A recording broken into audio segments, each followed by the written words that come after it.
Hello' guys, কি খবৰ? আশা কৰোঁ আপোনালোক সকলো ভালে আছে। আজি ঘৰত আহিছোঁ, সেইটো কাৰণে ভাবিছোঁ নামঘৰত অকণমান ওলাই যাওঁ। ছোৱালী দুটাও ওলাই গৈছে, তাকে আপোনালোককো অলপ দেখাওঁ বুলি ভাবিছোঁ। ব'লকচোন আহক অকণমান দেখাই দিওঁ। ইয়াত দুইজনী গৈ আছে 10 নং ৱাৰ্ডৰ নামঘৰলৈ। এই নামঘৰলৈ আহিছিলোঁ, অলপ দেৰি হ'ল, সেইকাৰণে কিনো কৰিম আৰু ফ্ৰেণ্ড এজনী ঘৰতে সোমাই দিলোঁ।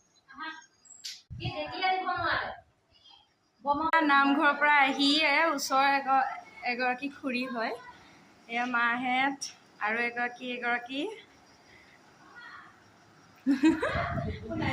এনে ঘৰত যোৱা নাই, নামঘৰত যাব নাপালোঁ।